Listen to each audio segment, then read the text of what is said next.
시간을 열면서 우리 MMB가 추구하는 멘토의 상 및 바람직한 멘토의 역할은 무엇인가에 대해서 같이 한번 이야기를 나누어 보고자 합니다. MMB가 추구하는 멘토의 상 및 바람직한 멘토의 역할에 대해서는 온라인을 통해서 또는 오프라인을 통해서 같이 여러 번 이야기도 했고, 우리 모두 부름받고 시작한 것이라고 하는 것을 잊어서는 안 될 것입니다. 스스로 전문가라고 생각하지 말고 더불어 함께 해 나간다고 하는 생각으로 시작했으면 좋겠습니다. 그동안 개론적인 것은 인터넷 사전 강의를 통해서 우리가 보았습니다. 그리고 멘토링으로 성장하는 법이라고 하는 책도 읽었습니다. 독후감도 제출했고요. 아직 제출하지 않은 몇 분이 계시지만 곧 제출하실 것이고요. 여러 과정을 거치느라고 정말 수고가 많으십니다. 아직 독후감을 제출하지 않은 장로님들은 빠른 시간 내에 제출해 주셔야 합니다. 왜냐하면 멘토들도 이수해야 할 점수가 있기 때문입니다. 오늘 강의는 총 3시간인데 읽으신 책에 대해서 우리 최정민 장로님께서 리뷰하고 요약하는 시간으로 1시간을 할 거고요. 외부에서 오신 강사님이 1시간 동안 강의를 해 주실 거고, 또 제가 여러분과 함께 대화하는 1시간으로 구성되어 있습니다. 제 시간의 주제는 우리가 책도 보고 외부 도입 사례도 배웠는데 과연 일반적인 멘토링은 그런 것이다라고 하더라도 우리가 하고 있는 이 만나교회만의 멘토링 제도는, 즉 MMB라고 하는 것이 무엇인가를 한번 오늘 같이 대화를 나눠보고자 합니다. 가장 핵심이 되는 멘토 장로님들이 하셔야 할 일이 무엇이고 무엇을 해주기를 원하는 것인가를 딱 집어서 오늘 설명해 보도록 하겠습니다. 그래서 설명은 3꼭지로 나눠서 설명을 드리게 될 텐데, 첫 번째 꼭지는 MMB는 뭐 하자는 것인가 하는 것을 요체로 해서 설명을 드리겠고, 두 번째 꼭지는 멘토링의 핵심인 멘토 장로님들은 어떻게 해주셨으면 좋겠는지에 대해서 이야기를 나누게 될 것입니다. 세 번째 꼭지로 우리가 걱정하는 것은 무엇인지, 또 조심해야 될 부분은 무엇인지에 대해서 같은 이야기를 순서로 해서 이야기를 나누도록 하겠습니다. 먼저 MMB의 목적을 한번 살펴보도록 하겠습니다. 첫 번째 꼭지로 우리가 무엇을 하자는 것인가에 대해서 말씀드리겠습니다. 우선 일반 멘토링과 MMB의 외형적인 모습은 동일합니다. 또한 지난번에 질문이 있었는데, 나무 모임이나 1:1 제자 양육은 잘 알고 있지 않느냐, 또 잘 하고 있지 않느냐, 또 다른 제도를 왜 만드느냐 라고 하는 분이 있었고, 또한 1:1 제자 양육이나 이런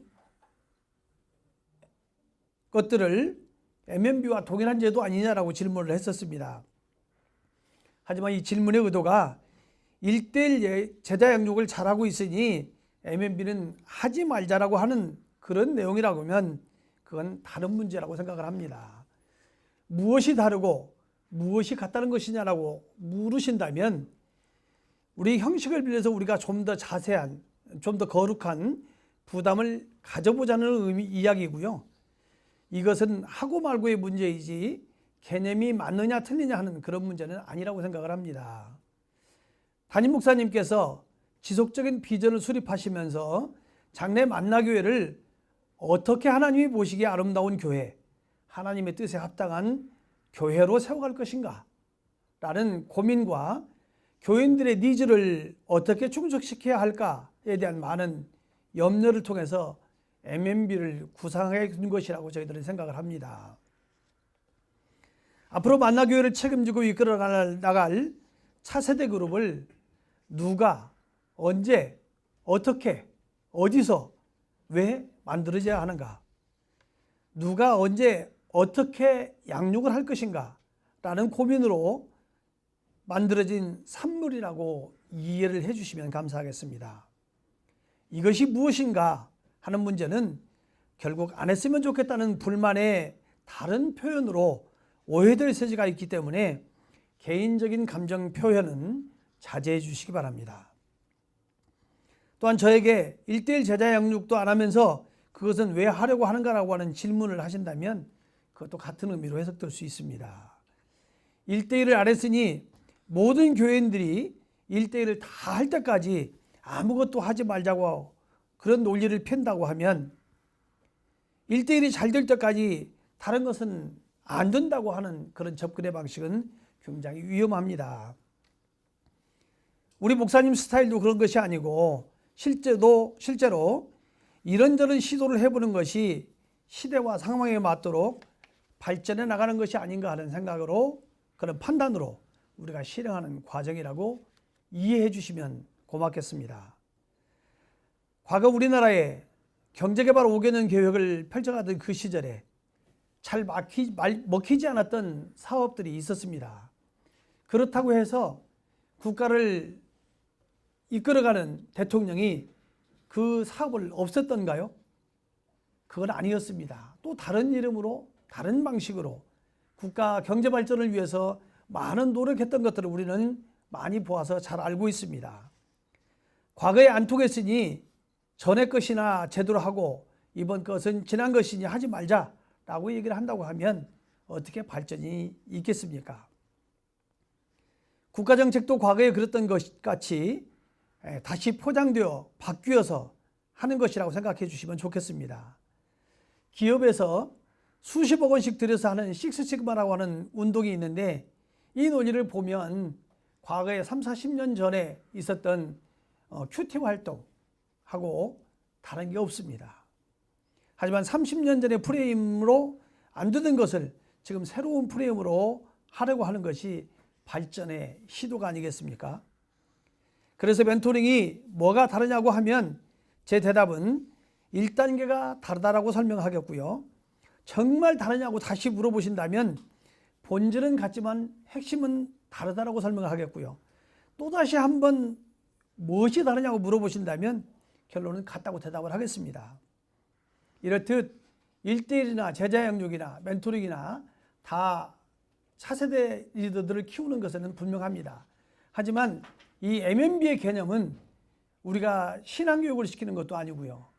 제자 양육을 시키는 것도 아니고 다만 다음 세대 우리 만나교회를 이끌어갈 제목들을 키우자고 하는데 목적이 있음을 이해해 주시기 바랍니다.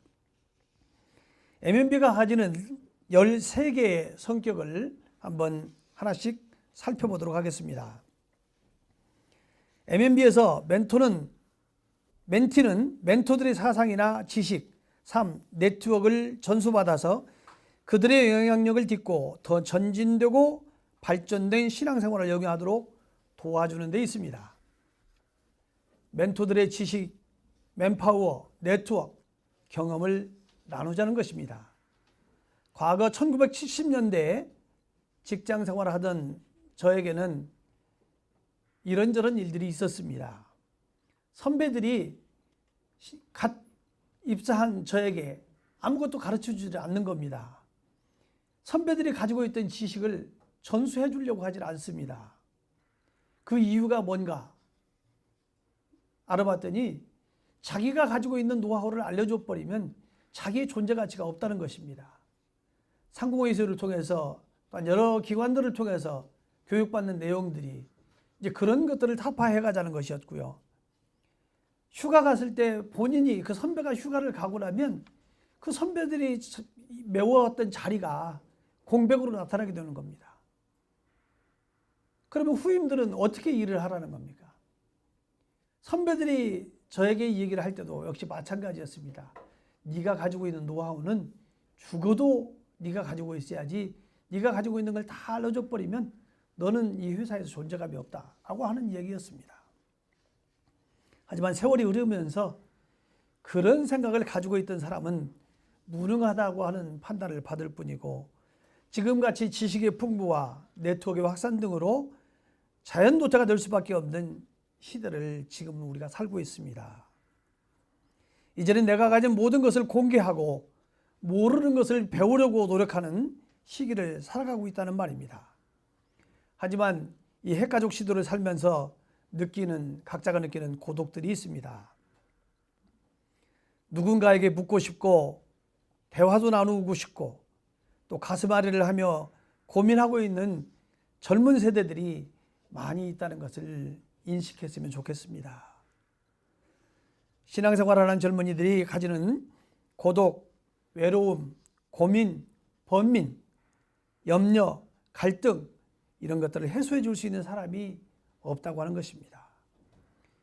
부모나 배우자에게 말할 수 없는 고민, 직장 선배나 동료들이나 또한 친구들과 나눌 수 없는 걱정거리, 목사님에게 털어놔도 좋을지 말지, 또 말 못하고 끙끙 앓고 있는 것들을 우리가 이 MMB를 통해서 나누고 모아서 멘티들이 신앙생활을 잘 영위할 수 있도록 하자는데 목적이 있음을 다시 한번 말씀을 드립니다.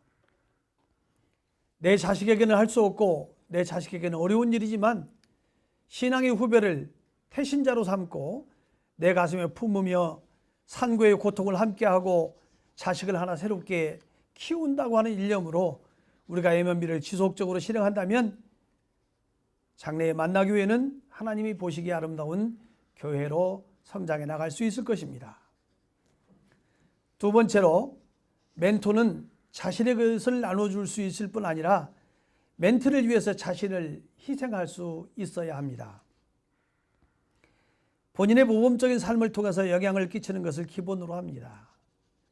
요즘 저는 외손자 둘을 키우면서 느끼는 것이 제 아이들을 키울 때는 너무 바쁘게 사느라고 전혀 느끼지 못했던 희열을 느끼고 있습니다. 제 자식들이 커나가는 모든 과정을 자세히 들여다보지 못했습니다. 그런데 이 손자를 키우면서 지금은 이제 저도 집에서 쉬고 있는 실업자가 되니까 제 집사람이 이 아이들을 둘을 키우는 걸 보면서 참 할머니의 사랑이라기보단 내 아이들을 키우면서도 이 아내가 이런 사랑을 베풀었지 않겠느냐 하는 생각을 해봅니다.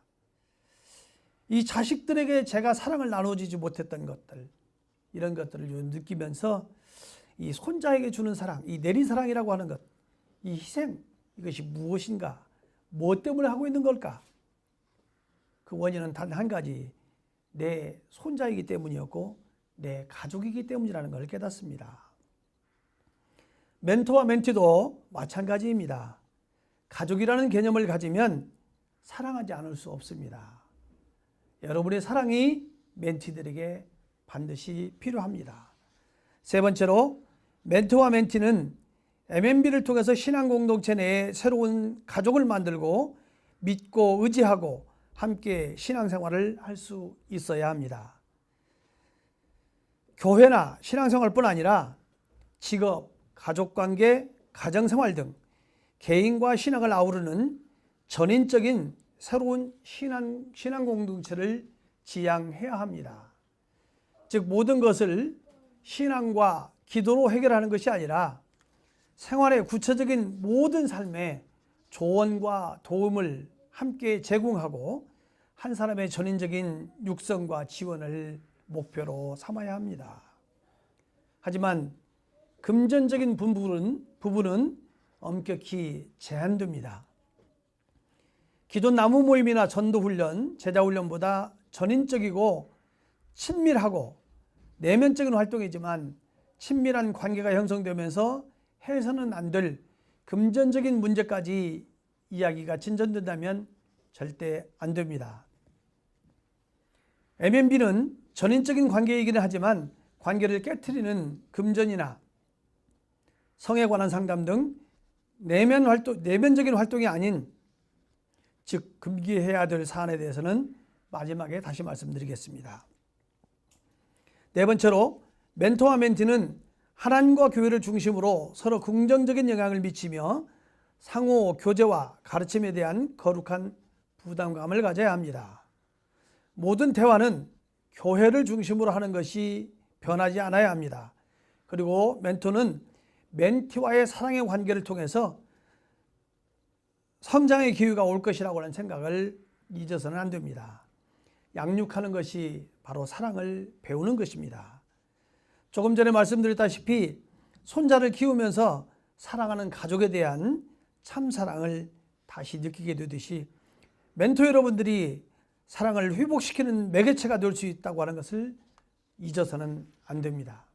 다섯 번째로 멘토는 무엇을 가르쳐 줄까가 아닌 무엇을 어떻게 도와줘야 할까, 어떻게 도와줄 수 있을까라고 하는 생각으로 출발해야 합니다.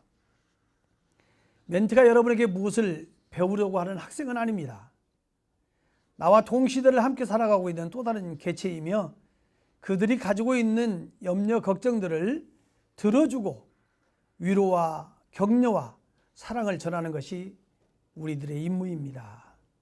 내가 알고 있는 무엇을 가르쳐 주는 것이 아니고 무엇을 어떻게 도와줘야 하는지가 핵심입니다. 말하고 지도하고 조언하는 역할을 우리가 기대하는 MMB의 지극히 일부분입니다. 실제로 작동하는 사랑의 관계를 통해서 무엇인가 구체적인 것을 해주는 관계를 지향해야 합니다. 단순한 조언자의 역할을 하는 것이 MMB가 추구하는 목표가 아니라는 것을 꼭 가슴에 새기고 활동해야 할 것입니다. 그래서 가끔씩 만나고 스킨십을 통해서 멘티 개인만이 아니라 가족과의 관계도 이루어져야 할 것입니다. 여섯 번째, 한 성도가 다른 성도를 완전하게 도와주는 희생적인 사랑을 통해 서로의 마음을 완전히 열고 사랑하는 마음이 상호작용하여 더욱 신앙적인 삶에 다가가는 MMB의 목표입니다. 잘 아는 어떤 사람이 아무런 이유 없이 여러분에게 만날 때마다 맛있는 식사를 대접하고 또 만날 때마다 선물을 주신다고 하면 여러분 어떤 생각이 드시겠습니까? 한두 번은 그러려니 하겠지만 이 횟수가 거듭할수록 미안한 마음도 생기고 나도 저분처럼 뭔가 좀 베풀어야 되겠구나, 나도 좀 대접하면서 살아야 되겠구나 하는 감정이 앞서지 않겠습니까? 나와 주님의 관계는 어떤가요? 여러분과 주님의 관계는 어떻습니까? 주님은 아무런 이유와 대가를 요구하지 않으시고 우리의 모든 죄를 사해 주시기 위해 십자가에 달려 돌아가셨습니다. 우리의 모든 죄를 사해 주셨습니다. 그러나 우리는 항상 주님께 사랑의 빚진 자로 살아가고 있지 않나요? 우리는 주님에게 사랑의 빚진 자입니다. 멘토와 멘티의 관계도 주님과 나와의 관계처럼 사랑의 빚진 자의 관계가 형성되도록 노력해야 합니다. 그런 관계가 형성될 때 비로소 사랑의 관계가 진정으로 시작되는 시점이 될 것입니다. 일곱 번째로 멘토와 멘티는 결혼처럼 한번 결성되면 평생을 함께하는 신앙 네트워크를 지향해야 합니다. 단 멘티가 1회 안에 추가 요청하거나 또한 해당 멘토의 수락이 있을 경우 2인 멘토까지도 허용하게 될 것입니다. MMB는 교육을 통해서 멘토가 자신을 드러낼 수 있는 쇼카드를 만들어서 멘티들에게 선을 보이게 됩니다. 또한 멘티들도 교육을 통해서 자신의 니즈를 드러내게 될 것이며 멘토들의 쇼카드를 보고 자신이 원하는 멘토 2, 3명을 지명해서 도움을 요청하게 될 것입니다. 우리가 결혼을 하기 위해서 배우자 될 사람을 소개를 받거나 맞선을 보게 되는 경우가 있습니다. 자신과 평생을 같이 할 배우자를 찾는 것과 같이 멘티는 자신과 모든 것을 나눌 수 있으며 자신을 도와주고 뜻을 같이 할 수 있는 장로님들을 멘토로 요청하게 될 것입니다. MMB를 통해서 이루어진 관계는 마가복음 10장 9절 말씀, 그러므로 하나님이 짝지어 주신 것을 사람이 나누지 못할지니라 하시니라, 이런 말씀처럼 부부와 관계와 같은 관계가 이루어져야 됩니다. 여기서 여러분들은 이런 고민을 할 수도 있을 것입니다. 교재에서 읽으셨겠지만 만약 멘티가 나를 마음에 들지 않으면 어떡하지? 나를 선택하지 않으면 어떡하지? 이런 걱정은 기우에 불과합니다. 여러분들의 일방적인 사랑과 헌신하는 모습을 보면서 멘티들의 마음이 바뀌어갈 것입니다. 우리가 삶을 살면서 비가 올까 봐, 눈이 올까 봐, 내가 타고 가고 있는 차가 사고 날까 봐 사람이 염려하는 것들이 있습니다. 그러나 그 염려하는 것들이 여러분들이 염려한다고 해서 한 가지라도 해결되는 게 있었습니까? 아무리 염려하고 걱정해도 사람의 힘으로 해결할 수 있는 것은 하나도 없습니다. 그래서 멘토와 멘티의 관계를 결혼이라는 말을 인용한 것입니다. 부모와 자식의 관계나 부부 관계도 한번 맺어지면 끊을 수 없듯이 멘토와 멘티도 영원히 갈 것입니다. 카톨릭의 대부제도가 있는데 이 대부제도처럼 평생을 함께하는 관계로 이루어져야 합니다. 단지 멘티의 질문이나 고민을 멘토가 스스로 해결하기 어려울 경우 혹은 다른 전문가의 자문을 구해야 될 경우가 있을 겁니다. 그럴 때 멘토는 성직자를 연결해 주거나 아니면 다른 멘토를 연결해 줄 수도 있습니다. 반대로 멘토가 멘티를 불편하게 생각하거나 능력을 과소평가하거나 마음에 들지 않는다고 판단될 경우도 있을 것입니다. 그렇다고 그 관계가 해지될 수는 없습니다. 왜냐하면 그것은 멘토가 멘티에 대한 사랑 부족으로 판단할 수밖에 없기 때문입니다. 멘토는 멘티를 끝까지 사랑으로 보듬어 주어야 합니다. 우리 멘토는 주님이 우리에게 보여주신 일방적이고 고결하고 온전한 사랑을 전해야 하는 사명을 받은 자들이기 때문입니다. 서로의 관계를 통해 신앙 네트워크 형성되면서 우리가 서로 노력하고 우리 멘토의 대부가 되어 주어야 합니다. 여덟 번째로 멘티이면서 동시에 멘토가 될 수 있는 사랑의 두가품이 자연스럽게 실천되어야 합니다. MMB가 계획한 대로 잘 이루어지면 장로님이 시작한 사랑의 강물이 권사들에게도 확대될 것이고 그 사랑의 강이 흘러 다른 성도들에게까지도 흘러갈 것입니다. 장로님들의 멘티가 다시 또 멘토가 되어서 다른 새신자나 다른 사람의 멘토가 되는 이런 사랑의 관계로 이어지는 꿈을 꿉니다. 생각만 해도 미소가 지어지며 참 멋진 일이다라는 상상의 그림이 그려지지 않습니까? 이렇게 모든 교인들이 사랑의 끈으로 뭉쳐지는 교회가 되고 사랑이 흘러 넘치는 세상을 변화시키는 영향력 있는 우리 만나교회가 되지 않겠냐라고 하는 꿈을 꾸어봅니다. 그래서 우선 멘토 1기 장로님들과 2기 장로님들 그리고 멘티 교육과 양육을 통해서 훈련된 멘티들이 멘토를 확대 생산하게 된다면 처음 시작하는 40명이 80명으로 또한 이 두 그룹을 합쳐서 120명이 240명으로 또 두 그룹이 합쳐진 360명이 720명으로 이렇게 배가 된다고 하면 이런 식으로 사랑의 브릿지가 연결된다고 하면 얼마나 아름다운 우리 만나교회가 되겠습니까? 이것이 MMB의 꿈입니다. 해볼 만한 가치가 있는 일이라고 우리 팀은 생각하는데 여러분은 어떠십니까? 멋진 교회가 아닙니까? 저희들은 이 일이 반드시 이루어질 것이라고 하는 꿈을 꿉니다. 동참한 여러분들도 같은 꿈을 꾸며 우리의 미래를 바라보며 최선을 다해 주시기 바랍니다. 아홉 번째로 우선 장로는 최대 5가정 5명, 권사 이하 일반 성도는 2가정 2명을 멘토링 상한선으로 정하지만 본인과 멘티가 문제가 없을 경우 추가할 수도 있습니다. 하지만 우리는 이번 시작하는 우리 MMB는 5명, 5가정이 아니라 2가정, 2명만 하려고 합니다. 사람에 따라서 차이가 있겠지만 오랜 관계가 지속되기 위해서는 가정 단위가 기본적으로 좋다고 저희들은 생각하고 있습니다. 최종적으로 5명 멘토 역할을 하는 것이 가능할지는 시간을 두고 좀 평가해보고 이번에는 2가정을 하는 것을 원칙으로 진행하겠습니다. 10번째, 멘토와 멘티 관계는 기존 나무 열매가 아닌 다른 인원으로 연결될 것입니다.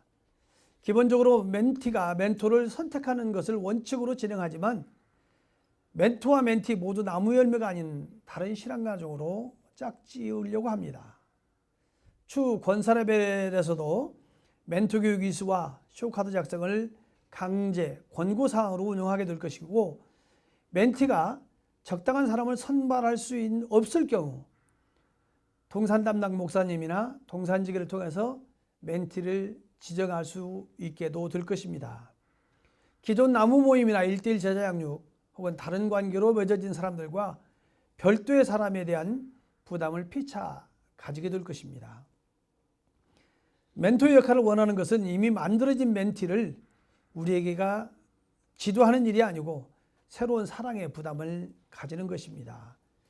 기본적으로 이번 장로님 멘토 일기는 멘티의 집단을 동산 목사님들이 선발하게 될 것이고, MMB가 정하는 절차에 따라서 멘티가 멘토 장로님들을 3배수로 요청하게 되고, 그 기준에 따라서 결정하는 방식이 진행될 것입니다. 조금 후에 전체 일정에 대해서 말씀드릴 때 다시 한번 설명드리겠습니다. 11번째, MMB는 멘토의 조건 없는 사랑과 관심이 신앙적인 관계를 유지하는 기본적인 동력이나 멘토도 멘티에 대한 사랑의 실천을 통해서 서로에게 긍정적인 영향을 미치는 삶을 지향합니다. 조건 없는 사랑과 그 사랑이 실천하는 것이 기본입니다. 그리고 그 사랑이 서로의 삶에 긍정적인 영향을 미치도록 해야 합니다. 일방적인 것 같지만 사랑을 받는 멘티에게는 사랑이 부담으로 다가올 수 있지만, 사랑을 일방적으로 하는 멘토에게는 사랑이 절대 부담이 아닌 축복으로 이어질 것입니다. 사랑을 받는 사람보다 사랑을 하는 사람이 더 축복을 받을 것입니다. 12번째, 멘토와 멘티는 멘토의 전적인 부담으로 최소한 간단하게라도 분기별로 1회 이상 식사를 하시기 바랍니다. 최소한의 간단한 식사를 하더라도 멘티의 마음을 열고 사랑에 비친 자가 되도록 함의 목적이 있습니다. 직설적인 표현이지만 만날 때 자장면 한 것이라도 사주시면 좋겠습니다. 곳간에서 인심 난다고 하는 우리 속담도 있지 않습니까? 멘티의 인심을 얻기 위해서는 분기에 한 5만 원 정도를 쓰시면서 사랑을 표현해야 한다는 것을 예로 말씀드린 것입니다. 그리고 멘티가 바쁘다고 하거나 시간이 없다고 하더라도 멘토는 멘티의 회사나 회사 근처로 찾아가서 단 5분이라도 시간을 빌려서 성의를 보이는 것이 필수적입니다. 명심할 것은 함께 조건을 맞추어 일정을 결정하는 것이 아니라 멘티에게 시간과 정성, 그리고 내가 가진 모든 것을 내어주는 예수님과 같은 마음으로 멘티를 사랑해 주시기를 소망합니다. 내 돈, 내 시간, 내 성의, 내 네트워크를 동원해서 멘티를 섬기는 것이 멘토의 기본적인 자세입니다. 13번째로 첫 곡지 마지막입니다. 멘토는 3년간은 멘티에 대해서 의무적 보살핌 내용을 교회에 보고하셔야 합니다. 그 이유는 관계를 지속하고 보고 의무는 면제됩니다만 3년간은 이 보고를 하셔야 합니다. 교회는 많은 멘티와 역동적인 관계를 맺는 멘토를 바람직한 만나의 리더로 권장하고 신급의 중요한 참고 자료를 삼게 될 것입니다. MMB는 3년간 중앙 통제 방식으로 진행될 예정입니다. 그래서 3년간은 여러분들이 보고의 의무를 지셔야 합니다. 통상 분기에 한 번 보고서를 내는 방식으로 진행될 예정이고 활동 기록을 남기기 위해서입니다. 이제 두 번째 꼭지로 장로님들이 무엇을 어떻게 해주면 좋겠는지를 한번 생각해 보도록 하겠습니다. 이미 여러 번 설명한 바와 같이 여러분이 누군가에게 멘토가 되어주어야 한다는 것을 거듭 말씀을 드립니다. 교재에 나와 있듯이 저는 관심 없습니다. 저는 부족합니다. 아무도 나에게 부탁하지 않았습니다. 저는 어떻게 하는지 모릅니다. 라고 하는 자기 비하나 낮은 자존감은 핑계에 불과할 뿐 아니라 불순종하는 것이며 소명을 거역하는 것입니다. 여러분은 지금까지의 삶을 통해서 얻은 성공적인 사례들과 실패의 아픔들을 가지고 있기에 멘토로서의 충분한 자질을 소유하고 계신 분들입니다. 저는 40대 초반 직장 생활을 청산하고 사업을 해보겠다고 기도원에 들어가서 3일 동안 금식하며 기도한 적이 있었습니다. 하나님의 음성을 듣기 위해서 기도원에 들어갔는데 하나님의 음성을 듣질 못했습니다.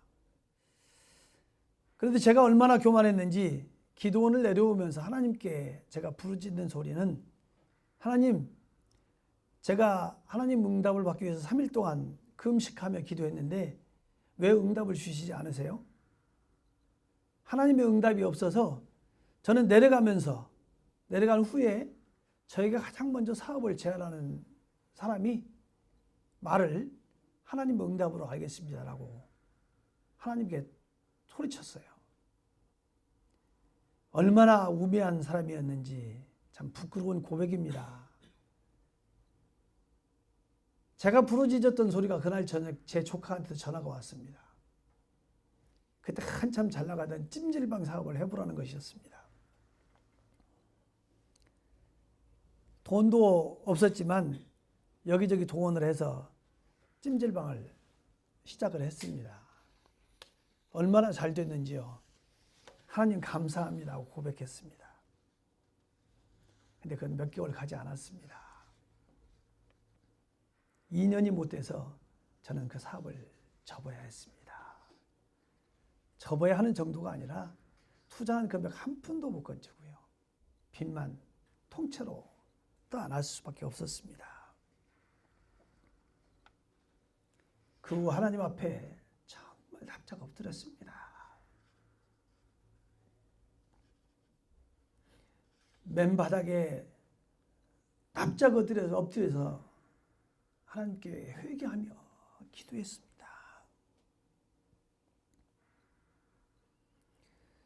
얼마나 많은 눈물을 흘렸는지 모릅니다. 도저히 해결할 수 있는 방법이 없었어요.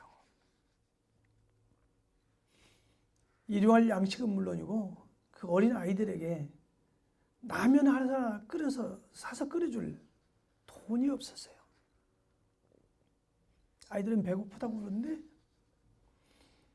그 아이들의 욕구를 충족시킬 수가 없었습니다.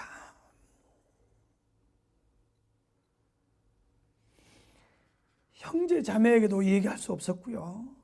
누구 도움을 청할 사람이 아무도 없더라고요.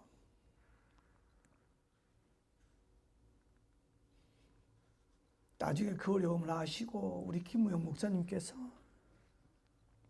우리 아들놈 학자금을 대주시고요. 용기를 내라고 등을 토닥여 주시더라고요. 그 시기에 나를 붙잡아주고 위로의 말과 나를 이끌어줄 누군가가 있었더라면 하는 생각을 얼마나 많이 했는지 모릅니다. 여러분, 지금 이 시간 여러분의 사랑을 기다리는 많은 젊은이들이, 아니 우리의 동생, 우리의 조카, 우리의 자식들이 교회 안에 있다는 것을 기억하시기 바랍니다. 그들을 그냥 버려두시겠습니까? 그들이 바라고 원하는 것은 물질이 아닙니다. 그저 자기들의 말을 들어주고 고개를 끄덕여주고요, 수긍하고 동의하고 마음 아파하며 기도해 주기를 원하는 것입니다. 그것도 못하시겠습니까? 이번 MMB가 하나님의 부르심이라는 것을 잊지 마시기 바랍니다. 교리화장정 제3편 제5장 장로 제116단에 보면 장로는 입교인 30명의 1대 비율로 세워진다고 하는, 선출된다고 하는 규정이 있습니다. 여러분들은 항상 입교인 30명을 책임져야 될 의무가 있습니다. 우리 MMB는 여러분에게 30명이 아닌 2명을 책임져 달라고 부탁드립니다. 그들과의 만남을 통해서 사랑의 다리가 건설되기를 바라는 것입니다.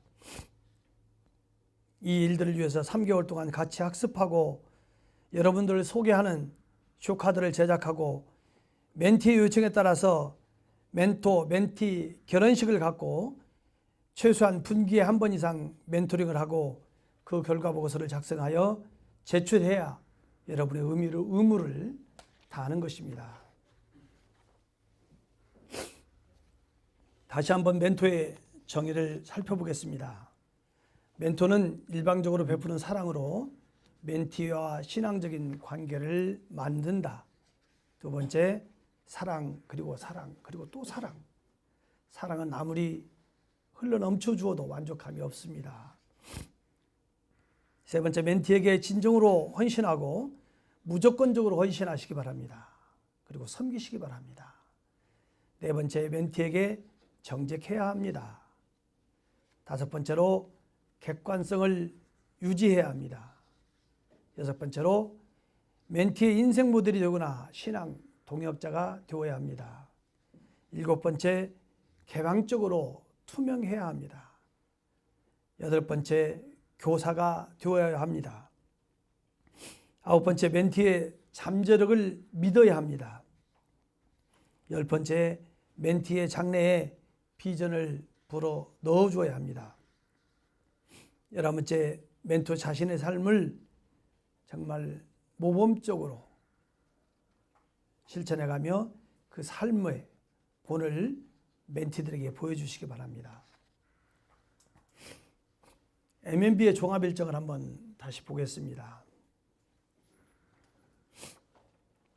멘토 일기는 지금 선발이 끝났고요. 지금 멘토 교육을 지금 하고 있습니다.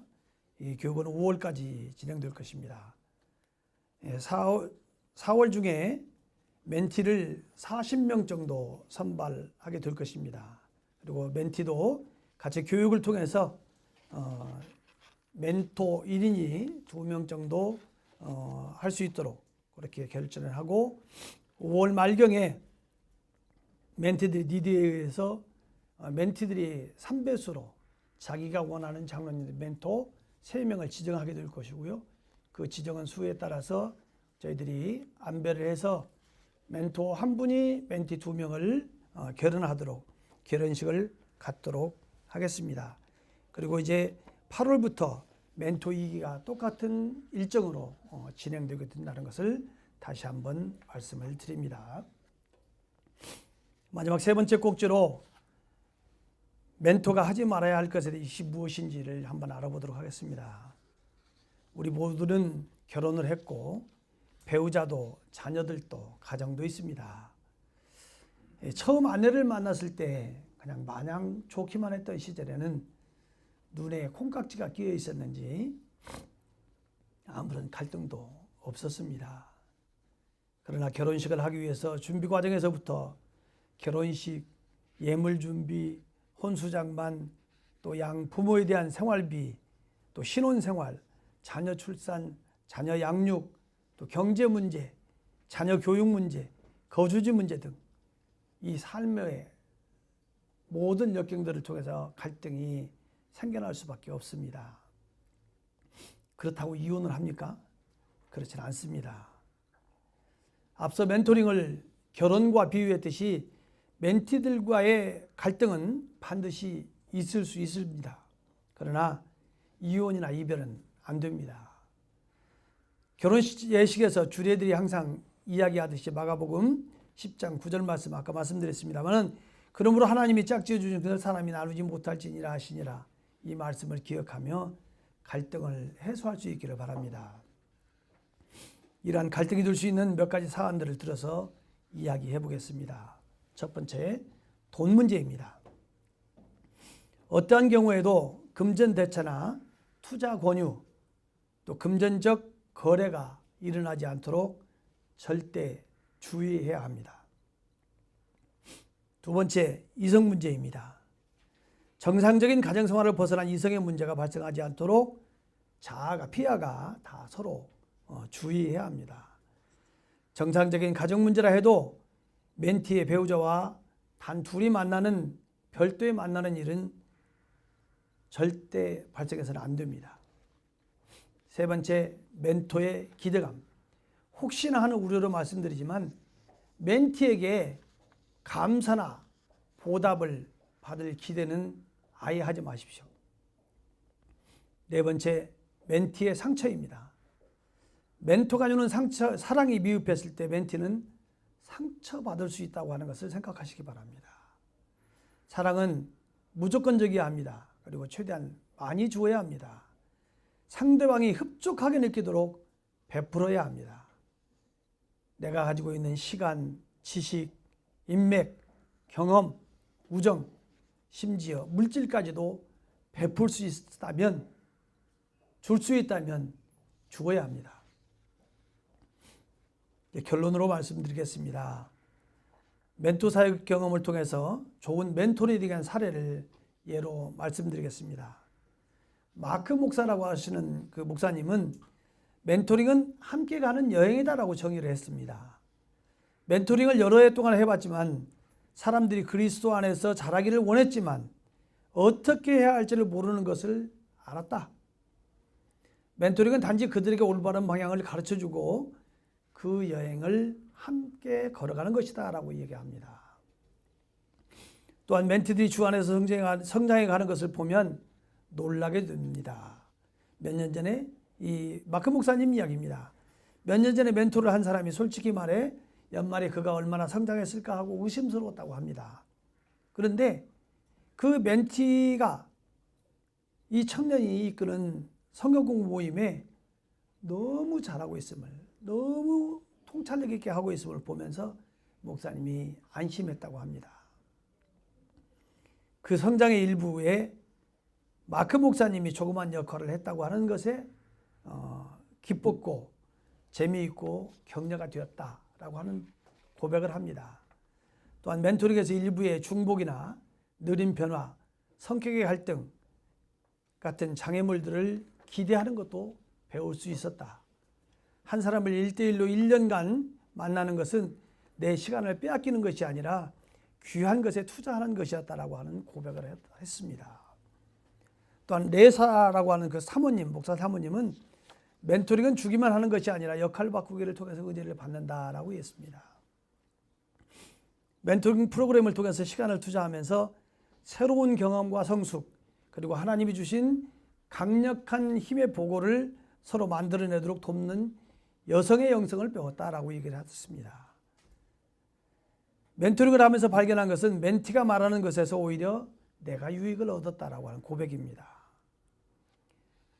이 레사 사모의 멘티는 멜리사라고 하는 여자였는데 나이가 이 레사 사모보다 10년 어렸지만 이 사람은 사회적인 경험이 더 많았다고 합니다. 레사 사모는 목사님 사모로서 교회 안에서만 생활을 했지만 이 멜리사라고 하는 여자는 사회생활을 통해서 많은 경험을 가지고 있었다고 합니다.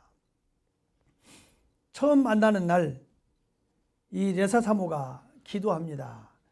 멜리사는 일을 마치고 지금 바로 올 터인데 일 때문에 받은 많은 스트레스를 가지고 있을 텐데 이거 어떡합니까? 하나님, 주님께서 이 자리에 오셔야겠습니다. 나는 오늘 저녁 아무것도 이 사람에게 멜리사에게 내놓을 것이 없습니다라고 기도했다고 합니다. 하나님께 긴급 구조 요청을 했다고 합니다. 첫 만남에서 레사 사모는 멜리사의 생활과 묵상 얘기를 묻게 되었고 멜리사도 멘토인 레사 사모에 처해 있는 상황을 물었습니다. 그런데 멘티인 멜리사의 입에서 놀라운 경험의 지혜가 흘러나왔다고 합니다. 멘토인 레사 사모는 스스로 고민하고 있던 것들을 이 멜리사를 통해서 자기의 문제가 해결되었다고 합니다. 이 레사 사모는 이렇게 고백합니다. 그날 밤 주님이 자신을 보여주신 것입니다 라고 고백을 했습니다. 내가 상상하는 방법은 아니었지만 내가 멘토하는 사람을 통해서 하나님께서 나에게 역사해 주셨습니다 라고 하는 고백을 했다고 합니다. 또 한 분의 빌 목사님은 멘토링은 삶을 올인하는 것이다 라고 얘기를 합니다. 멘토링은 관계와 영향력을 의미합니다. 이것은 정말로 커리큘럼이 아니라 삶과 삶이 만나는 관계인 것입니다. 그래서 나는 그대들에게 교재가 필요치 않다고 가르쳤습니다. 삶이 교재이기 때문입니다.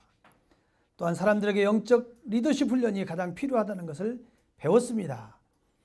이들은 자신들이 영적인 삶을 실제 삶의 여러 면에서 적용할 자원을 갖고 있지 않다는 두려움을 갖고 있었습니다. 성공, 실패 그리고 갈등은 모두 하나님이 만드신 것으로 같은 길을 가는 더 젊은 누군가를 돕기 위한 것이다라고 고백을 했습니다. 우리 마지막으로 다 같이 한번 읽어보려고 합니다. 다음. 멘토링은